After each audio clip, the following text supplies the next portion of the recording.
নমস্কাৰ, মই ৰঞ্জন চৌধুৰী। আপোনালোকে চাই আছে সত্যমতে জয়তে।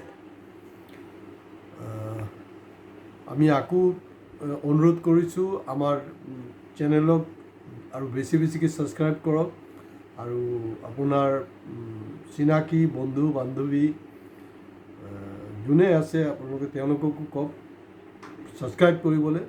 কাৰণ সমাজত মানুহ যিমান বেছি সচেতন হ'ব সিমানে আমাৰ এটা এডভান্টেজ হ'ল যে কোনো ৰাজনৈতিক দল আমাক কিন্তু মানে বিপথে পৰিচালিত কৰিব নোৱাৰিব। যেতিয়া আমাৰ সমাজ সজাগ হ'ব, দেশ অট'মেটিকলি উন্নয়ন হ'ব, চব ঠিক ঠাক হৈ যাব। এতিয়া কথাটো হ'ল যে সংবিধানটো কিহৰ কাৰণে? সংবিধান কিহৰ কাৰণে? সংবিধানটো এইটো কাৰণে আছে যাতে আমি এটা শৃংখলাবদ্ধ এটা ছিষ্টেমৰ মাজত থাকিব পাৰোঁ। কিন্তু সংবিধানৰ পদবীত বহি কোনোবা যদি অসাংবিধানিক কথা বতৰা পাতে, তেখেতৰ কি সংবিধানত এই স্থানত পদবীত থকাৰ কোনো নৈতিক অধিকাৰ আছে নে নাই? সেইটো হ'লগৈ বৰ ডাঙৰ এটা প্ৰশ্ন।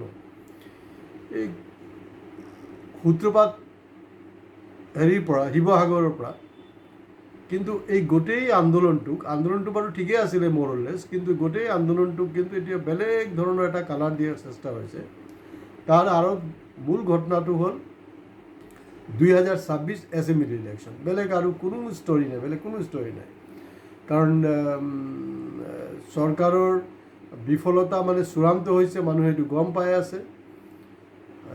যথেষ্ট হাৰাশাস্তি, কোনো ধৰণৰ কোনো সন্দেহ নাই।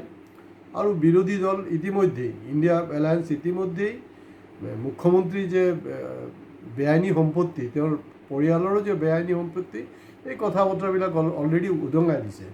গতিকে তাত যাতে চকু নপৰে, গোটেই ছিটুৱেশ্যনটোক বেলেগ ফালে ডাইভাৰ্ট কৰাৰ কাৰণে এই কাৰবাৰটো কৰি আছে। আমি খুব বেছিকৈ শুনি আছোঁ মিয়া বুলি। একচুৱেলি মিয়া বুলি সেইটো বস্তুটো ক'বই নোৱাৰে। আৰু মুখ্যমন্ত্ৰী ডাঙৰীয়া এছেম্বলিৰ মাজত বহি কেনেকৈ কয়? ঠিক আছে, ইলেকশ্যনৰ ৰেলীত কিবা কিবি কৈ দিয়ে, তেতিয়া তেওঁলোকৰ এটা কয় যে না আমাৰ এইটো ভুলকৈ বুজোৱা হৈছে, মিডিয়া সেইটো অমুক কৰিছে তমুক কৰিছে। কেতিয়াবা ইলেকশ্যন কমিশ্যনক কৈ দিয়ে না এইটো এটা ইলেকশ্যন ষ্টাণ্ড হয়, আৰু অমিত শ্বাহটো জুমলা বুলি কৈ দিলেই হ'ল, সেই লেটাৰ চেছ। তো তাত বহি না মিয়া যাব নোৱাৰিব। ভাৰতবৰ্ষৰ নাগৰিক যাৰ আধাৰ কাৰ্ড আছে, যাৰ ভোটাৰ লিষ্টত নাম আছে, বৈধ ভাৰতীয়, তেওঁ নিজৰ ৰাজ্যৰ কোন জিলাৰ পৰা কোন জিলালৈ যাব পাৰিব নোৱাৰিতো সেইটোতো দূৰৰ কথা। ভাৰতবৰ্ষৰ যিকোনো ৰাজ্যত তেওঁ যাব পাৰে, আৰু যে তেওঁৰ যদি ভেলিড ভিছা পাছপৰ্ট চব বস্তু থাকে, তেওঁ পৃথিৱীৰ যিকোনো ঠাইত যাব পাৰে। যাব নিদিওঁ, কোন হয় কি কৰিব পাৰে, এই ধৰণৰ যে মানে অভদ্ৰ আচৰণ, এইটো আমাৰ অসমীয়া সাংস্কৃতিক নাই। তো গতিকে তেখেতে মূল ইছ্যুটোক ডাইভাৰ্ট কৰাৰ কাৰণে চেষ্টা কৰি আছে। আৰু মেইন ষ্ট্ৰীম মিডিয়া কিছু এতিয়া অলপ জাগিছে বাৰু তেওঁলোকৰ ছাৰ্ভাইভেলৰ কাৰণে। আৰজি কৰকলৈকে ইমান হুলস্থুল, কিন্তু অসমত যে ইমান ডাঙৰ এটা ঘটনা হৈ আছে, নেশ্যনেল মিডিয়াত সেইটো কোনো ধৰণৰ ইম্পৰ্টেঞ্চে দিয়া নাই। আৰু এতিয়া ইণ্টাৰেষ্টিং কেছটো হ'ল এনেকুৱা, মোদী ডাঙৰীয়া কিন্তু তেওঁ হ'লগৈ প্ৰথম মানুহ যে মুছলিম বিৰোধী যোনটো মানে খেল, এই খেলটো তেওঁ 2002 চনত কৰিছিলে। তাৰপিছত তেওঁ কিন্তু সেইটো কৰি মানে তাতে তিষ্ঠি থাকিল। তাৰপিছত বিভিন্ন আদানী আম্বানী কৰ্পৰেটৰ হেল্প হওক, বিভিন্ন মেকানিজমত তেওঁ আহিলে। RSSও দেখিলে যে ঠিক আছে তেওঁলোকৰ পাৰপাছটো ছাৰ্ভ হৈ আছে, কিন্তু এতিয়া তেওঁ RSSৰো নিয়ন্ত্ৰণত গুচি গ'ল। প্ৰধানমন্ত্ৰী ডাঙৰীয়া শেহতীয়াকৈ কিন্তু কৈছিলে যে এই যে আপোনাৰ মংগলসূত্ৰ গাই কিবা কিবি, তেওঁ কিন্তু এইবিলাক কৈ আছিলে দেই। কিন্তু ইলেকশ্যনৰ পিছত যেতিয়া মুখ থেকেচা খোৱাৰ পিছত কিন্তু তেওঁ কোনো ধৰণৰ এণ্টি মুছলমান কোনো ধৰণৰ কথা পতা নাই, তেনেকৈ মেজৰ কোনো কথা পতা নাই। যিহওক এইটো মানে এটলিষ্ট মোৰ চকুত পৰা নাই দেই। কিন্তু এই কামটো এতিয়া আমাৰ হিমন্ত বিশ্ব শৰ্মা ডাঙৰীয়া যোনটো কাম কৰি আছে ন, সেই কামটো আচলতে RSSৰ যোনটো অৰিজিনেল এজেণ্ডা, সেইটোকে ফুলফিল কৰাৰ কাৰণে কৰি আছে। আজিৰ পৰা প্ৰায় 100 বছৰ আগতেও হিটলাৰ যেনেকৈ ইহুদীক শেষ কৰি পেলোৱাৰ এটা কৰিছিলে, ইহুদী বিদ্বেষী, আল্টিমেটলিতো শেষ কৰিব নোৱাৰিলে, কাৰণ এইটো অসম্ভৱ কথা, এটা অবাস্তৱ কথা। এতিয়া নতুন ফৰ্মুলা, নতুন ষ্টাইলটো হ'লগৈ BJP বা RSSৰ যে মুছলমানেই হওক বা খ্ৰীষ্টানেই হওক বা বেলেগবিলাকক মানে ছেকেণ্ড ক্লাছ চিটিজেন বনাই থোৱা, যিসকল এতিয়া নিজক ফাৰ্ষ্ট ক্লাছ চিটিজেন বুলি ভাবি আছে তেওঁলোকৰ অৱস্থাটো বেয়াই আচলতে। ভাবি আছে যে নাই মই অসমীয়া, মই খিলঞ্জীয়া, মই ফাৰ্ষ্ট ক্লাছ নহয়, যোনটো মানে মূল্যবৃদ্ধি, নিবনুৱা সমস্যা, এই ক্ষেত্ৰত কিন্তু আমিও ছেকেণ্ড ক্লাছ চিটিজেন হৈ আছোঁ। তো যি নহওক মুছলমান বা খ্ৰীষ্টানৰ ওপৰত টাৰ্গেট তেওঁলোকক, যে তেওঁলোক থাকিব, তেওঁলোকক এগেইনষ্টত মানে অহৰহ মানে যি বকি থাকিব, আৰু মেজৰিটি হিন্দুক তেওঁৰ ফৈদত লোৱাৰ কাৰণে এইটো এটা তেওঁলোকৰ এজেণ্ডাৰ মাজতে কাম কৰি আছে। এতিয়া মূল প্ৰশ্নটো হ'ল যে প্ৰধানমন্ত্ৰী কিয় কোৱা নাই? প্ৰধানমন্ত্ৰী নোকোৱাৰ আচল খেলটো হ'লগৈ প্ৰধানমন্ত্ৰী যোনটো ক'ব লাগে সেইটো কোৱাৰ পিছত কি হ'ল, 400 ঠাইত 240তে ষ্টৰি খতম। আৰু টোটেল প্ৰচেছ ঠিক থকা হ'লে 180তে শেষ হৈ গ'লে হয়। তো যি নহওক এতিয়াতো 240 আৰু য'ত নেকি এতিয়াও আজি প্ৰায় 73 চিটৰ গণনাক লৈ চিফ ইলেকশ্যন কমিশ্যনৰ ওপৰত বিভিন্ন ধৰণৰ কথা বতৰাবিলাক আহিছে, বিতৰ্ক আহিছে। দেশ স্বাধীন হোৱাৰ পিছত এয়া প্ৰথমবাৰ হ'ল। এতিয়া হিমন্ত বিশ্ব শৰ্মাই হওক বা যোগী আদিত্যনাথে হওক, তেওঁলোকৰ টাৰ্গেটটো হ'ল এই এজেণ্ডাটোক ফুলফিল কৰা। আৰু 240 হোৱাৰ কাৰণে কি হৈছে, আগে যেনেকৈ আপোনাৰ যেনেকৈ যি খুচি তাকে আপোনাৰ এটাৰ পিছত এটা জনগণ বিৰোধী আইন তেওঁলোকে পাছ কৰিছিলে, এতিয়া সেইটো কৰিব নোৱাৰে। তো গতিকে এতিয়া যিহেতু পাৰ্লামেণ্টত খেলটো খেলিব নোৱাৰিব, সেইকাৰণে তেওঁলোকৰ যোনটো গেইম প্লেন আছে, সেই গেইম প্লেনটো হ'লগৈ একদম ৰাজপথত এই আন্দোলনটো লৈ অহা, এটা বিদ্বেষ ভাৱ সৃষ্টি কৰা, বেলেগ আৰু কোনো ষ্টৰি নাই। আৰু আপোনালোকে জানে যে গৌৰৱ গগৈক হৰোৱাৰ কাৰণে কিনো কৰা নাই, আৰু শেহতীয়ালৈকেতো তেওঁলোকে এনেকুৱা লাগিছে যে CBI ইনকুৱাৰী দিব নেকি। তিতাবৰতো যি টকা পইচা বিলাইছিলে তাৰো ব্যৱহাৰ হোৱা নাই, সেইটো লৈ মুখ্যমন্ত্ৰী খং হৈ আছিলে। কেবিনেটৰ কেইবাজন মিনিষ্টাৰ তাত বহি আছিলে।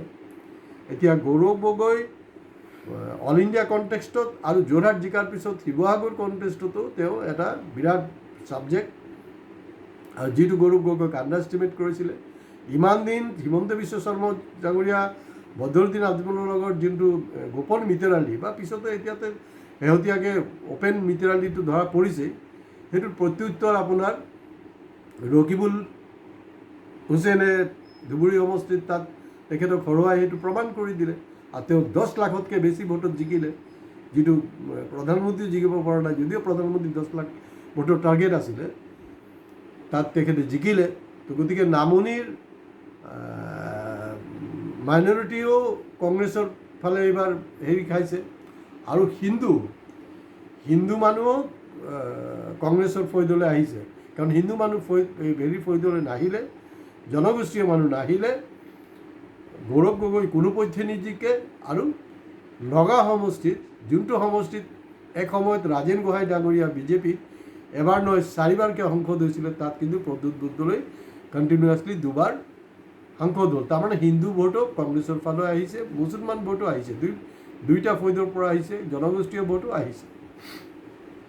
2026ৰ সেই টাৰ্গেটটো ফুলফিল কৰাৰ কাৰণে এইটো কৰি আছে সুপ্ৰিম কোৰ্ট। মই ইয়াৰ আগতো কৈছোঁ যে কোন সুপ্ৰিম কোৰ্টৰ চিফ জাষ্টিছ মানে চিটিং মানে চিফ জাষ্টিছ হয়, কোন ৰিটায়াৰ্ড হয়, সেইবিলাক মানে এটলিষ্ট মই পৰৱা নকৰোঁ। কাৰণ যোনটো আমাৰ বিচাৰ ব্যৱস্থা, তাক লৈ কিন্তু এতিয়াও মানুহৰ মাজত এটা সন্দেহ এটা আছে, এটা ডিবেট আছে সেইটোক লৈ। কাৰণ তেওঁলোকৰ ভূমিকাবিলাক ঠিক নহয়। কলিকতাত যোনটো ঘটনা হৈছে, কণ্ডেমেবল, চমোটো জাৰি কৰিছে হেৰিত আপোনাৰ সুপ্ৰিম কোৰ্টে। কিন্তু অসমৰ মুখ্যমন্ত্ৰী বিধানসভাৰ মজিয়াৰ পৰা এই ধৰণৰ যে কথা বতৰা পাতিলে, সেইটোক লৈ চমোটো কেলে কৰা নাই সুপ্ৰিম কোৰ্টৰ চন্দ্ৰচূড় ডাঙৰীয়া, সেইটোতো ডাঙৰ প্ৰশ্ন। গতিকে এনেকৈ যদি কৰি থাকে, তেতিয়া কিন্তু মানুহৰ এই আস্থাটো লাহে লাহে নাইকিয়া হৈ যাব। এই কথা বতৰাবিলাক কিন্তু আচলতে ঠিক হোৱা নাই। অলপতে শুনি আছিলোঁ এই মিয়া যোনটো কথা কৈ আছে নহয়, IMDT Act, যোনটো সৰ্বানন্দ সোণোৱাল ডাঙৰীয়াৰ উদ্যোগতে IMDT আইন বাতিলৰ ক্ষেত্ৰত যোনটো কাম হৈছিলে, তাত কিন্তু মিয়া শব্দটো নাই দেই আমি জনামতে। মিয়া নহয়, মিয়া শব্দটো আপুনি কেনেকৈ ইউজ কৰে? আপুনি মাইনৰিটিজ কওক, আপুনি মিনৰিটিজ কওক। আৰু যিবিলাকক কোৱা হৈছে তেওঁলোক এতিয়ালৈকে প্ৰমাণিত হোৱা নাই যে তেওঁলোক অবৈধ বুলি। যদি অবৈধ তেওঁলোকে ইমান দিন কেনেকৈ আছে, তেওঁলোকে ওলাব কিয় পৰা নাই? এইটো আপোনাৰ বিফলতা, কাৰণ গৃহ বিভাগ আপোনাৰ হাতত। মিয়া শব্দটো আপুনিতো ব্যৱহাৰ কৰিব নাপায়, এইটোতো অসাংবিধানিক বিষয়, কাৰণ IMDTতো তেনেকৈ মিয়া শব্দটো নাই। আৰু মিয়াৰ যোনটো অৰিজিনেল ভাল ব্যাখ্যা সেইটো ইয়াত অপব্যাখ্যা কৰা হৈছে আৰু ঘূৰাই পকাই এতিয়া মানে আমাৰ খিলঞ্জীয়াৰ অস্তিত্বৰ লৰাই বুলি বেলেগ ফালে এটা লৈ যোৱা হৈছে কথাবিলাকক। আৰু আল্টিমেটলি এইটো এটা কংগ্ৰেছ বিৰোধী যাতে এটা আন্দোলন সেইফালে গতি কৰিব পাৰে, তাৰ কাৰণে বিভিন্ন জনগোষ্ঠীয় কিছু নেতাৰ লগতো এটা ব্যৱস্থা কৰিছে, কৰি সেই বস্তুটোক বেলেগ ফালে লৈছে। তো গতিকে এতিয়া সেই জনজাতিকৰণৰ কথাটোতো আছে, ঠিকেই আছে, কিন্তু জনজাতিকৰণ এই আমাৰ খিলঞ্জীয়াৰ অস্তিত্ব এই কথা বতৰাবিলাক আচলতে জানুৱাৰী মাহৰ পৰা ক'ব লাগিছিলে। এতিয়াতো সেই খেলবিলাক শেষ। আপোনালোকে মুখ্যমন্ত্ৰীৰ সম্পত্তি কেনেকৈ বাঢ়িলে, আমাৰ ল'ৰা ছোৱালী কেনেকৈ চাকৰি পোৱা নাই, সেইটোক লৈ আপোনালোকে আন্দোলন কৰক। সেইটো হ'লে মুখ্যমন্ত্ৰী হলটিঙত পৰিব। আজি ইমানটো শেষ কৰিছোঁ, ধন্যবাদ।